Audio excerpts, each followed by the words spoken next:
പറഞ്ഞ പോലെ ഇന്നലെ നമ്മൾ കണ്ട ഏറ്റവും മനോഹരമായ ദൃശ്യം എന്തായിരുന്നു? ഏഷ്യ കപ്പിൽ ഇന്ത്യ ആ കിരീടത്തിൽ 9ാം വട്ടവും ഇന്ത്യ കിരീടം എടുക്കുന്ന ആ ഒരു സമയം, ഇന്ത്യ വിജയിച്ച ആ ഒരു മൊമെന്റ്, അത് എല്ലാ ഇന്ത്യക്കാരനും ഒരു റൊമാൻറ്റിഫിക്കേഷൻ മൊമെന്റ് തന്നെയായിരുന്നു. അത്രയും അഭിമാനവും അത്രയും സന്തോഷവും ഒന്നും സമീപകാലത്തൊന്നും നമ്മൾ അനുഭവിച്ചിട്ടുമില്ല. നമ്മുടെ അജയ്കുമാർ പറയുന്നത് ഇന്ത്യ വാങ്ങാത്ത കപ്പുമായി പാകിസ്ഥാൻ മന്ത്രി പാകിസ്ഥാനിലേക്ക് പോയി അഫ്രീദി അവിടെ ആഘോഷം തുടങ്ങിയെന്നൊക്കെയാണ്. അപ്പം ഈ രീതിയിലുള്ള കമന്റുകളും ഒക്കെയും വരുന്നുണ്ട്. അപ്പോൾ പ്രിയപ്പെട്ട പ്രേക്ഷകർ, നമുക്ക് അതിലേക്ക് പോയാൽ 9ാം വട്ടമാണ് കിരീടം ഇന്ത്യ നേടുന്നത് ഏഷ്യ കപ്പിൽ. 147 റൺസ് വിജയലക്ഷ്യം. അവസാന ഓവറിൽ മറികടന്നു അർദ്ധ സെഞ്ചുറി നേടിയ തിലക് വർമ്മയാണ് കളിയിലെ താരം. അഭിഷേക് ശർമ്മയാണ് പരമ്പരയിലെ താരം.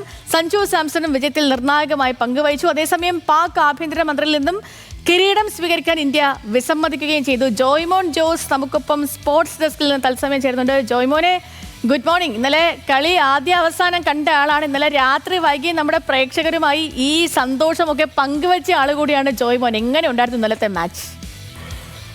സേതു, അത്യന്തം ആവേശകരമായ ഒരു കലാശ പോരാട്ടമാണ് ഇന്നലെ അരങ്ങേറിയത്. അതായത് ആദ്യം മുതൽ അവസാനം വരെ ഒരു പന്ത് പോലും വിടാതെ മത്സരം വീക്ഷിച്ച്, അല്ലെങ്കിൽ നമ്മൾ പ്രേക്ഷകർക്ക് വേണ്ടി മത്സരത്തിൻ്റെ ഓരോ അപ്ഡേറ്റുകളും നൽകിയ ഒരാളെന്ന് ഞാൻ പറയുന്നത്. അതായത് ത്രില്ലർ പോരാട്ടമായിരുന്നു. അതായത് ചരിത്ര ഫൈനലിൽ ആവേശകരമായ ഒരു അന്ത്യമാണ് ഉണ്ടായിരിക്കുന്നത്. അതായത് ഇന്ത്യ 9ാം വട്ടവും ഏഷ്യ കപ്പ് കിരീടത്തിൽ മുത്തമിട്ടു. അതുതന്നെയായാലും ചിരവൈരികളായ പാകിസ്ഥാനെ, അതായത് വിവാദങ്ങൾ കൊണ്ട് കൊടുമ്പിരി കൊണ്ട ഒരു ഏഷ്യ കപ്പ് ടൂർണമെന്റായിരുന്നു. അതിൽ തന്നെയായാലും ഇന്ത്യ പാക് പോരാട്ടം വളരെ ഒരു യുദ്ധം പോലെ കണ്ടിരുന്ന ഒരു മൈതാനത്തിലെ യുദ്ധമായിട്ട് കണ്ടിരുന്ന ഒരു സീസൺ, ഒരു ടൂർണമെന്റ് കൂടിയായിരുന്നു. അതിൽ തന്നെയായാലും ഈ പാകിസ്ഥാനെ 5 വിക്കറ്റ് തകർത്താണ് ഇന്ത്യ 9ാം കിരീടത്തിൽ മുത്തമിട്ടത്. അതിൽ തന്നെയായാലും എടുത്തു പറയേണ്ട പ്രകടനം എന്ന് പറഞ്ഞാൽ ഓരോ താരങ്ങൾ, അതായത് ഇന്ത്യയുടെ 11 താരങ്ങളും മികച്ച രീതിയിൽ ഇന്ത്യക്ക് വേണ്ടി ഈ കളിക്കളത്തിൽ സംഭാവന നൽകി. അതായത് ഈ ടൂർണമെന്റിലുടനീളം നമുക്ക് ഒരു ഓപ്പണിംഗ് പാർട്ണർഷിപ്പിന്റെ ഒരു അടിത്തറയിലാണ് നമ്മൾ മുന്നോട്ട് പോയിരുന്നത്. എന്ത് തന്നെയായാലും ഇന്നത്തെ ഫൈനൽ മത്സരത്തിൽ, അതായത് പാകിസ്ഥാൻ ഉയർത്തിയ 146 റൺസ് 7 റൺസ് വിജയ ലക്ഷ്യത്തിലേക്ക് പിന്തുടർന്ന് ഇന്ത്യക്ക് ഓപ്പണർമാരെ നഷ്ടമായിരുന്നു. എങ്കിൽ തന്നെയാലും പിന്നീട് മലയാളി താരം സഞ്ജു സാംസണും അതുപോലെ തന്നെ തിലക് വർമ്മയുടെ ഒരു വെടിക്കെട്ട് അർദ്ധ സെഞ്ചുറിയാണ് ഇന്ത്യക്ക്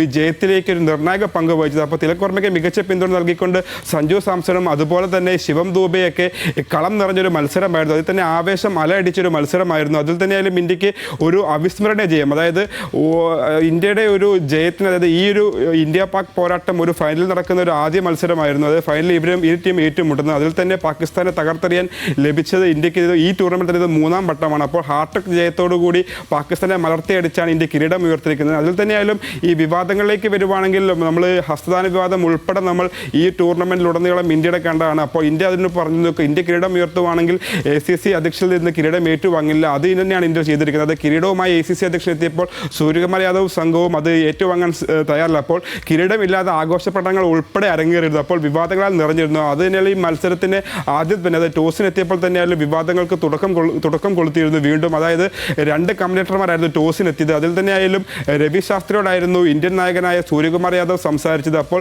പാകിസ്ഥാൻ നായകൻ സൽമാൻ ആഗ സംസാരിച്ചത് വക്കാർ യൂനിസിനോടും. അങ്ങനെ വിവാദങ്ങൾ നിറഞ്ഞൊരു ടൂർണമെന്റിന്, അല്ലെങ്കിൽ ഒരു ഏഷ്യ കപ്പിന് സന്തോഷ പര്യവസാനമാണ് ഉണ്ടായിരിക്കുന്നത്. അതിൽ തന്നെ എടുത്തു പറയേണ്ട പ്രകടനമാണ് അഭിഷേക് ശർമ്മയുടെ. ടൂർണമെന്റിലുടനീളം ഇന്ത്യക്ക് കരുത്തായ അഭിഷേക് ശർമ്മ ടൂർണമെന്റിലെ താരമായി തെരഞ്ഞെടുക്കപ്പെട്ടു. അതുപോലെ തന്നെ ഇന്നലത്തെ മത്സരത്തിൽ ഇന്ത്യൻ സ്പിന്നർമാരുടെ അഴിഞ്ഞാട്ടമായിരുന്നു. അതായത് മികച്ച രീതിയിൽ ബാറ്റിംഗ് ആരംഭിച്ച പാകിസ്ഥാൻ, അതായത് ഇതുവരെ പാകിസ്ഥാന് പടുത്തുയർക്കാൻ പറ്റാത്ത ഒരു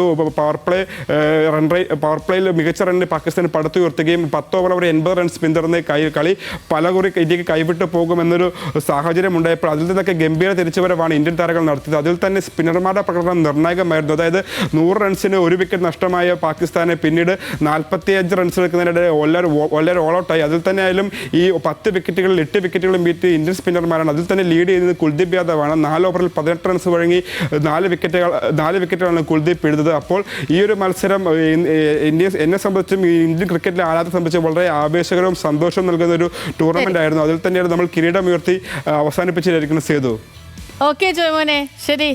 അപ്പോൾ അതാ ക്രിക്കറ്റ് വിശേഷങ്ങൾ, ഏഷ്യ കപ്പ് വിശേഷങ്ങളാണ് ജോയ്മോൻ ജോസ് പങ്കുവെച്ചത്. ഇന്നലെ കഴിഞ്ഞ ദിവസം നമ്മൾ വൈകുന്നേരം 5 മണിക്ക് ഹൈഫൈവ് ചെയ്യുന്ന സമയത്ത് നമുക്കിപ്പം സോണി ചെറുവത്തൂരൊക്കെ ചെന്നിട്ടുണ്ടായിരുന്നു. അപ്പം അദ്ദേഹം പറയേണ്ടായിരുന്നു, നമ്മൾ ഇതുവരെ ഇന്നലെ പറഞ്ഞത്, അതായത് ഇത്രയും മത്സരങ്ങളിലൊക്കെ വളരെ അജയ്യരായിട്ട് വന്നിട്ട് അവസാന നിമിഷമൊക്കെ പരാജയപ്പെട്ടാൽ ആ ഒരു അവസ്ഥ ഒന്ന് ഓർത്തു നോക്കി, അങ്ങനെ അങ്ങനത്തെ ഒരു സമ്മർദ്ദമുണ്ട് എന്ന് അദ്ദേഹം പറയുന്നുണ്ടായിരുന്നു. അപ്പോൾ നമുക്കൊക്കെ കണ്ടുകൊണ്ടിരിക്കുന്ന, നമുക്ക് ഇത്രയും സമ്മർദ്ദമാണെങ്കിൽ ഇന്ത്യൻ ടീമിൻ്റെ മേലുണ്ടായിരുന്ന സമ്മർദ്ദം എത്രത്തോളം ആയിരിക്കും. അതായിരുന്നു ഇന്നലെ സഞ്ജു സാംസൺ മത്സരം വിജയിച്ചതിന് ശേഷം അദ്ദേഹത്തിന്റെ പ്രതികരണം അങ്ങനെയായിരുന്നു. വലിയ സമ്മർദ്ദമായിരുന്നു.